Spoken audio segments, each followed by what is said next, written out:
Azərbaycan Xalq Cümhuriyyəti milliyyətindən, məzhəbindən, sinfindən, cinsindən asılı olmayaraq öz sərhədləri daxilində yaşayan bütün vətəndaşlarına siyasi hüquqlar və vətəndaşlıq təmin edir. Mənbədə əks olunan prinsip müddəalara əsasən hansı nəticələri çıxarmaq mümkündür? Azərbaycan Xalq Cümhuriyyəti hüquqi baxımdan vətəndaş bərabərlik prinsipini qəbul etmişdir. Bəli, doğrudur. Çünki elə mətnin özündə də deyilir ki, sərhədləri daxilində yaşayan bütün vətəndaşlara siyasi hüquqlar və vətəndaşlıq təmin edir. Bir, doğrudur. Dövlət idarəetməsində dini mənsubiyyət əsas meyar kimi müəyyən edilib. Mətnində də görürsünüz, dinə aid heç bir keçərli yoxdur. İkini götürmürük.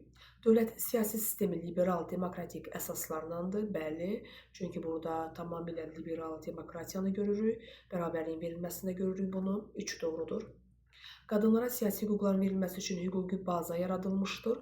Bəli, çünki burada qeyd edilib ki, sərhədləri daxilində yaşayan bütün vətəndaşlarına cinsindən asılı olmayaraq, yəni qadınlara da hüquqların verilməsi üçün bazanı yaratmış oldu. 4-də doğrudur.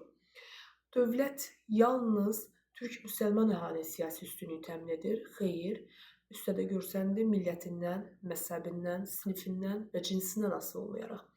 Ona görə də cavabımız olacaq 1, 3 və 4. Doğru cavabımız.